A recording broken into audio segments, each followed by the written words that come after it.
all of this tech. We'll come to him. That's Vincent. I don't have any cats or kittens, but Vincent has whiskers. And Vincent shows up on exactly those slides where a kitten should be. So it all works out well. I had the benefit of having some of the slides. I help on some of the slides a while ago from some of our design people. So some of them are like really nicely designed. Others are not. And you'll be able to tell which are which. Okay, so tap. Hey, this should work. There we go. Okay, magic. So what does MFA mean? I'm Jeffrey Goldberg from 1Password. We make a password manager. And a chunk of this talk, just to give a little bit of background about how I came to be ranting about this topic, is that we have, over more than a decade, received many, many requests that two-factor authentication be used for unlocking 1Password. And in discussing this with the people who are asking for it and looking at what it would actually mean for security, I've developed some ideas that I think and I hope are worth sharing. Okay, so what does MFA mean? It means Margot, our colleague at 1Password, who's a master of fine arts. Okay, maybe that's not what it means. Okay, it means multi-factor authentication. In certain cases, it's two-factor authentication. I'll probably use the terms interchangeably. Yes, we know there's a difference depending on how high you count. And there we go. That's what it is. Talk's done. Now, I'm not, unlike the talk that Per keeps on alluding to, I'm not going to actually give any precise or formal definitions. My definitions are going to be exceedingly lax because, well, you'll see why. Because trying to do them precisely and formally, I then have to extend them to work out edge cases in ways that miss the overall point. So I'm just going to continue. Now, so when talking about what does it mean, I'm not talking about a definition that we can use and say, well, now we know what it means. The big concern is, what does it mean for ordinary users when they sign up or use or select MFA? What do they think it's about? What does it mean for knowledgeable users? And then we should also look at what the actual security properties are that it offers. Now, this, of course, is really hard because there are so many different MFA systems out there. And I'm not going to try to cover them all. In fact, I'm going to end up just kind of talking about a couple prototypical ones. And it's not, anyway, you'll see what I'm going to actually end up talking about. Okay, so let's start out pretending that I'm not here trying to trick you. And so just think off the top of your head what sorts of things you might believe about MFA. Does it mean that you need all factors to authenticate? Does it protect you if your computer is compromised? Does MFA protect you if the server is compromised? Does MFA make it safe to reuse passwords? Does having a second factor help you if you need to reset a forgotten password? And if you kind of answered yes to 1 and 5, you should kind of think about what that might mean. But these are the kinds of things that we should ask about what ordinary users might believe. And what I'm essentially claiming is that there are gaps between what ordinary users understand and the actual security properties of MFA. There are gaps between what expert users understand and the actual security properties, and that these gaps, these mismatches in the security properties and people's understandings, tacit assumptions, can lead to dangerous behavior and dangerous choices. Now, I had earlier presented a sort of an abbreviated version of this at the workshop on authentication at SOUPS, and they're all research psychologists, PhDs, and faculty doing actual user studies. And so I had a slide in here explaining what kind of data I had to back up my claims. I'm skipping that slide now, and I don't know how to turn it to put it back on. And the answer to that question was, I have no data, it's all anecdotes, which is not really a cool thing for SOUPS, but I'm hoping that at least it gives some insight here. Okay, kitten time. Okay, there's Vincent. Vincent is a guard at a castle gate. Vincent is does verification. Who goes there? Penelope is proving her identity. We will be talking about Vincent and Penelope quite a bit. And so, a completely informal, inaccurate definition of authentication, but it gets the idea of what I'm trying for. Authentication is the process of proving that you are who you say you are. You provide your proof to a verifier who either accepts or rejects it. If V accepts it, they will grant you access to something.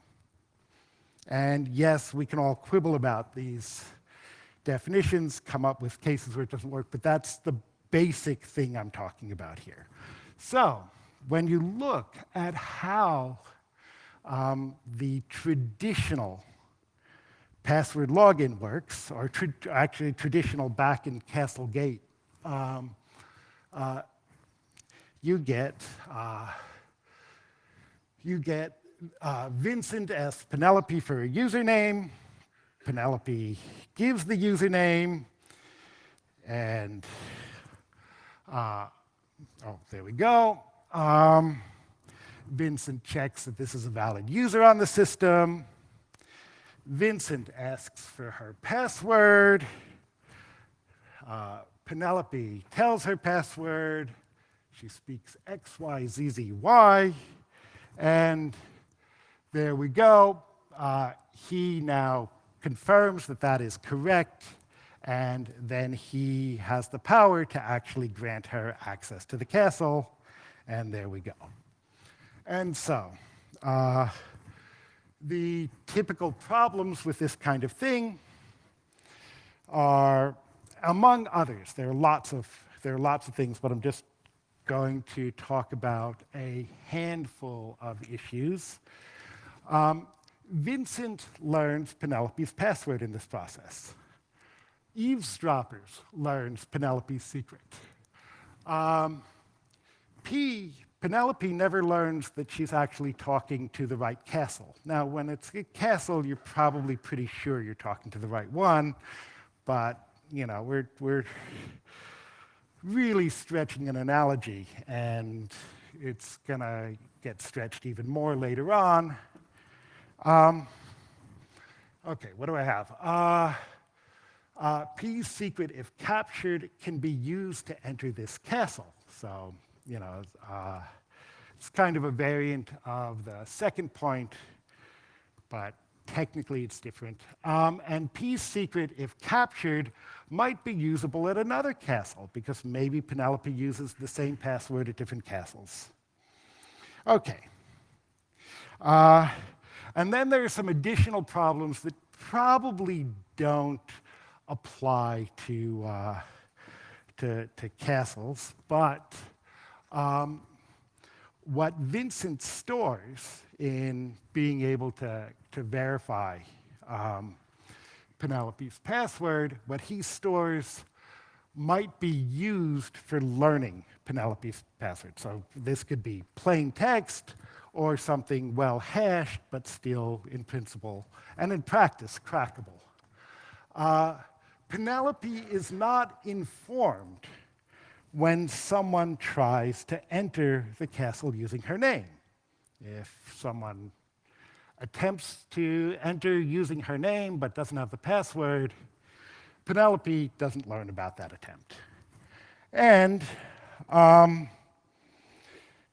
Penelope's password is the only thing that is needed to get her in. There's no other proof that's used.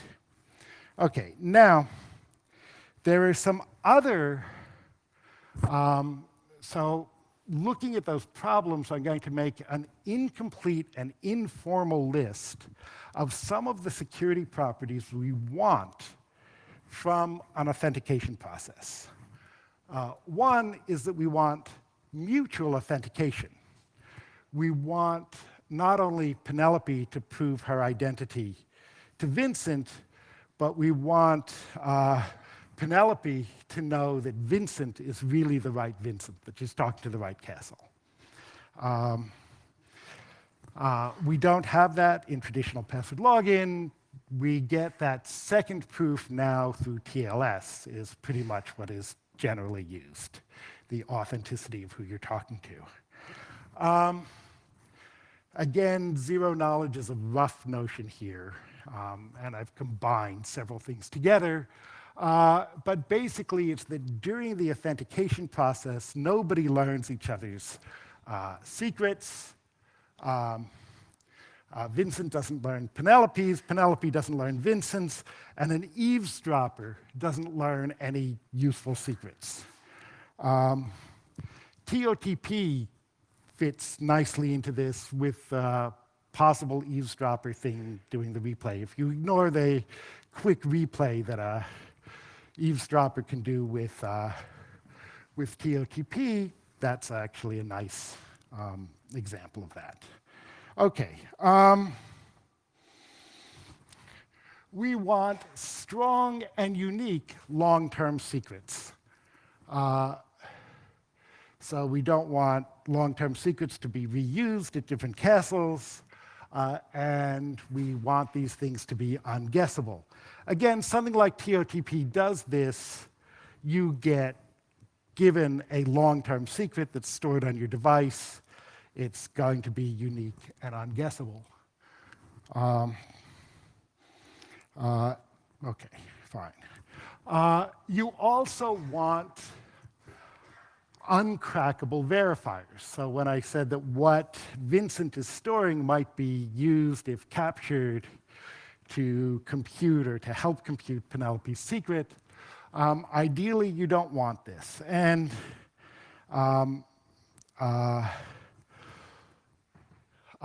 we've got a trick that we do in 1Password to achieve this. There were some people I spoke to here from Authentico who have an interesting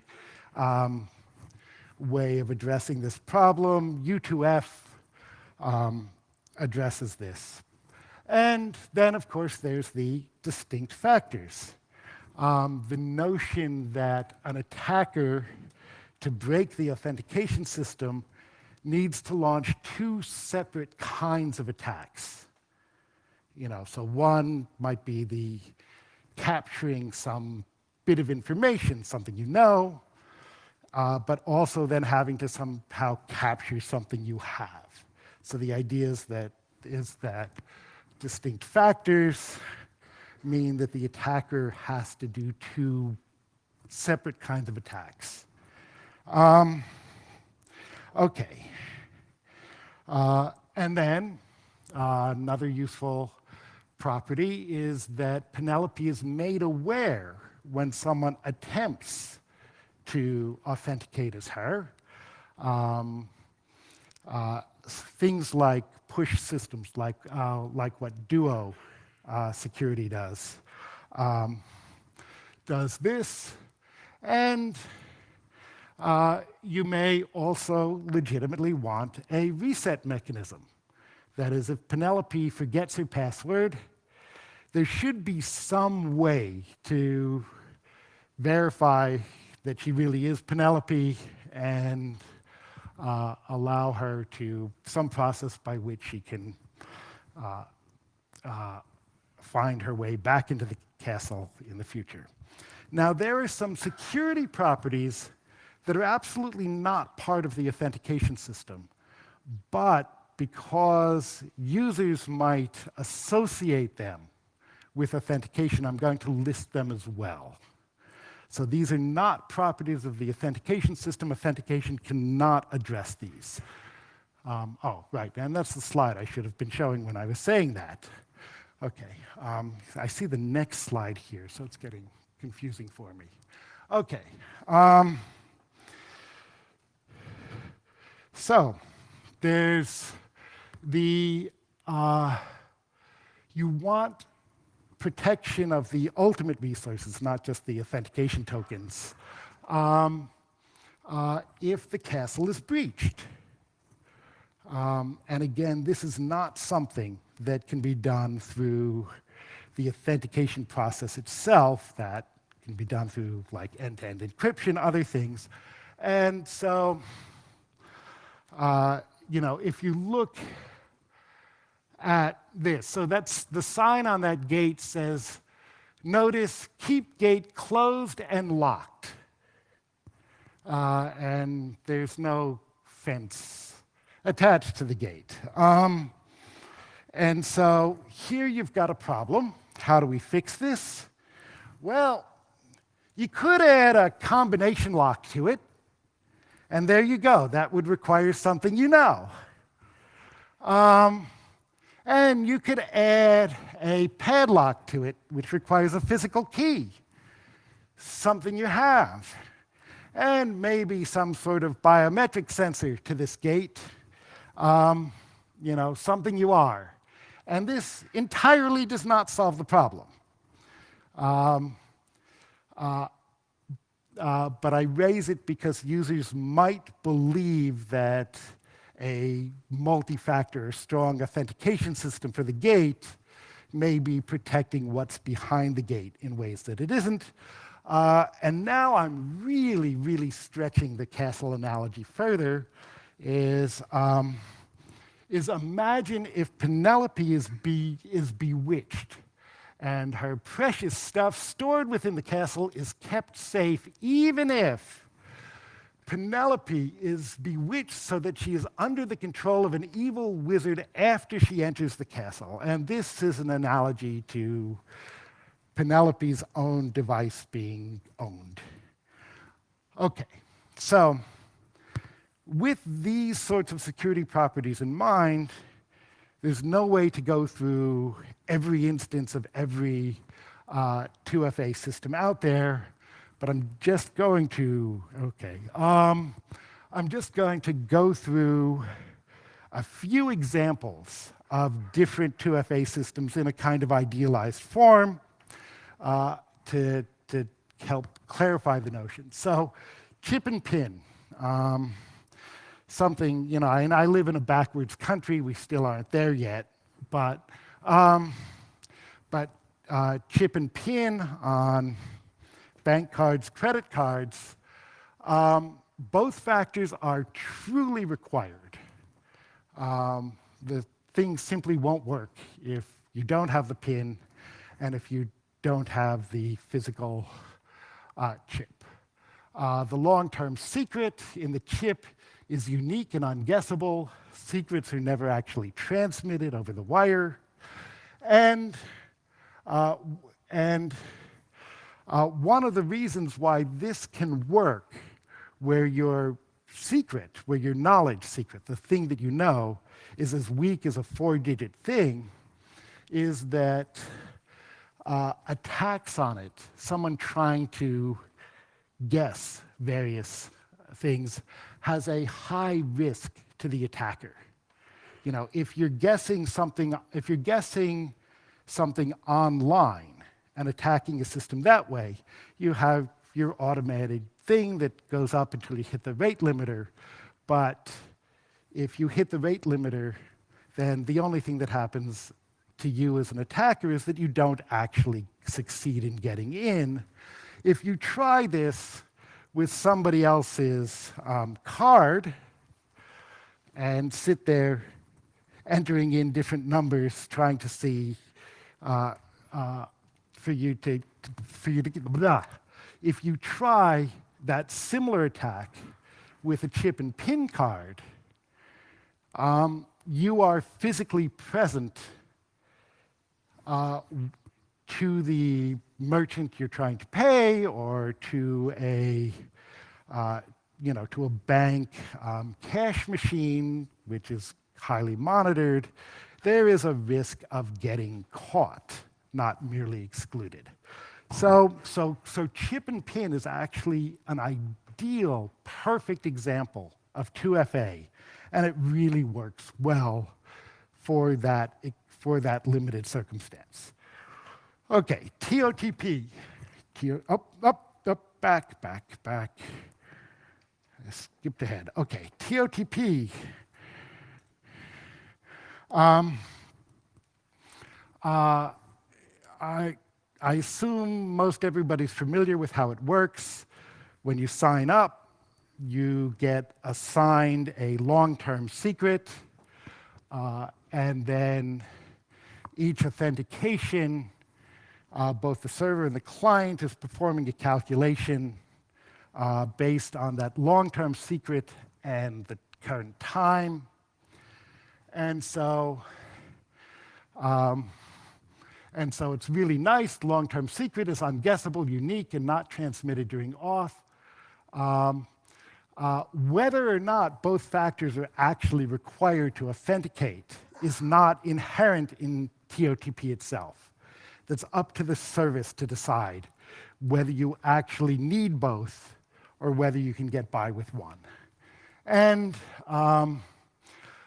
it doesn't meet some of our other requirements. The long-term TOTP secret is actually just stored server-side. Okay. And then there are push systems. Push. There we go. Then there are push systems. Again, like TOTP, it's not inherent in the system that both factors are required. It can be, may not be, depending on on how the service is set up.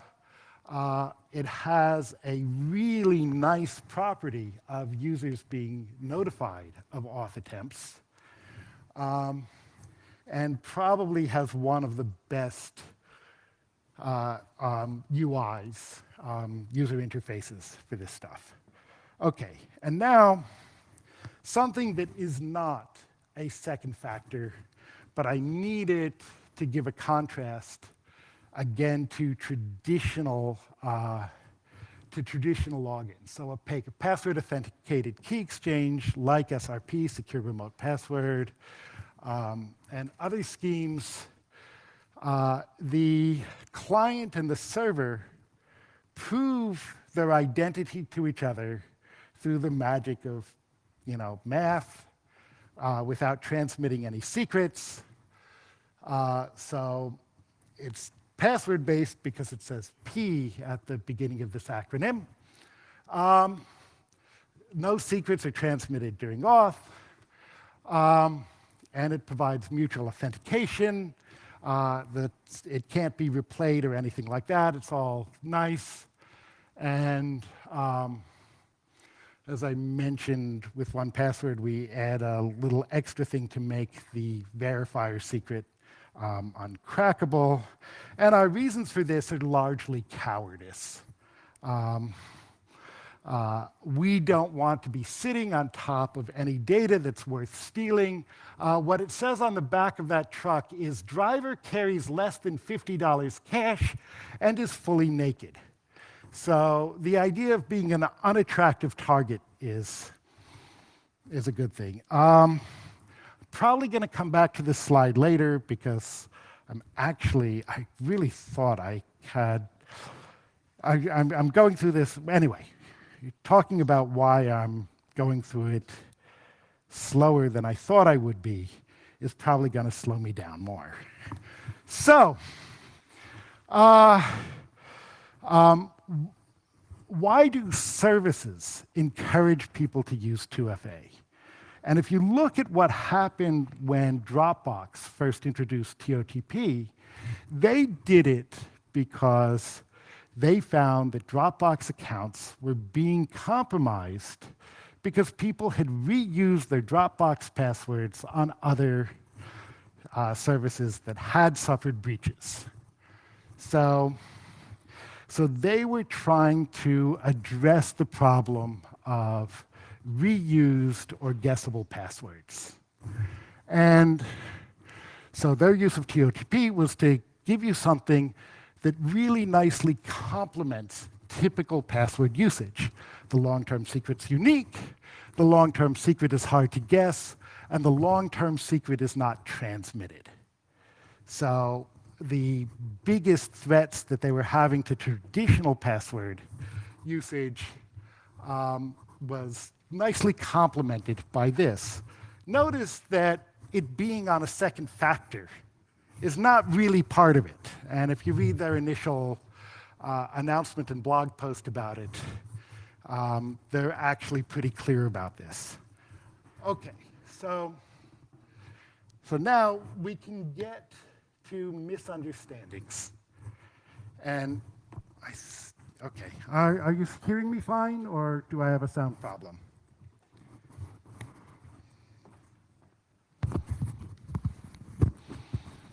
Okay, thank you. Okay, so one of the classic security properties that's used for traditional pure 2FA or MFA is that the authentication process remains secure as long as at least one factor remains secure. And if you think about chip and pin, this is fully correct. However, this notion seems to have confused a number of users. So in my discussion with some of our users insisting on 2FA, you'd get things like, if I happen to have a keylogger on my computer, if I use a public computer to access my account, and here they're talking about 1Password account, my entire account keys, certain secrets, could be copied by someone. I have 2FA. What they were saying here is that 2FA would be a benefit to them because they could then unlock 1Password on a compromised computer. This should be terrifying. And then another user said basically the same thing. Okay.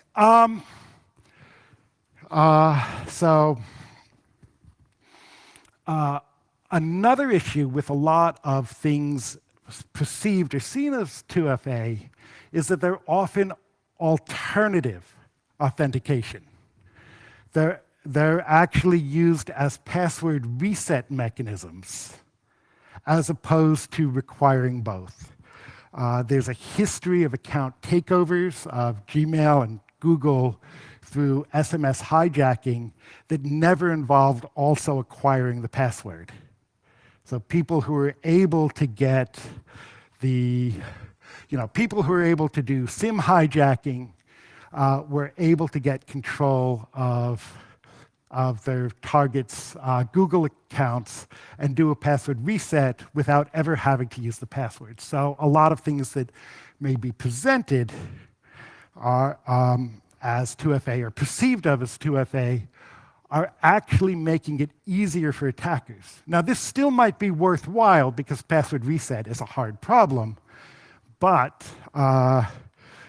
it is a misunderstanding for users. Okay, and then there is the weakening other factors. If you think that 2FA is protecting you from certain kinds of things, oh wow, I'm running out of time and this is my most important point. Okay.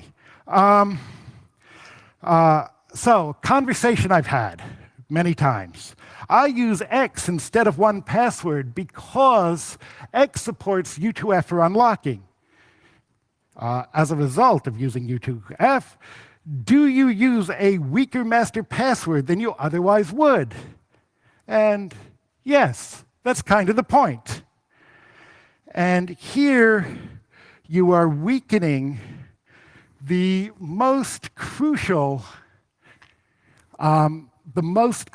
part of your security, because it is only the master password that's protecting you if data is stolen from your machine. Because there is no actual authentication at this point,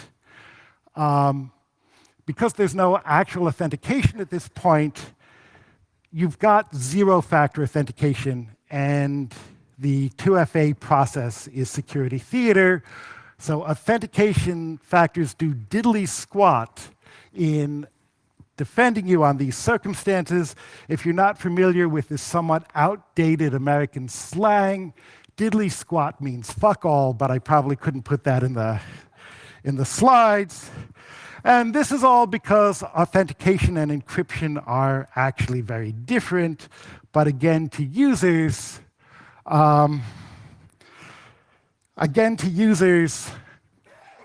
they've only dealt with passwords for authentication, no concept of encryption. Okay, so replay, summary. Security properties of the systems are really complicated. People, including knowledgeable users, are confused. In some circumstances, using MFA may add only tiny improvements to the authentication security, such as when you're using a PAKE. But in some cases, they allow easier account takeover, not harder. They lead people to believe that they can do things on untrusted devices that are exceedingly dangerous.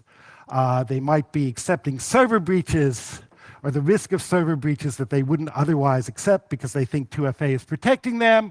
And they can, in certain contexts, like a password manager, end up weakening more important aspects of their security. Okay, and basically just this is all speculation based on anecdotes, conversations with users. It'd be really nice if there were studies to confirm or refute my speculation about what users do. And then there's what we as a community should be doing about this. Okay, I'm actually done. 32 minutes, 52 seconds.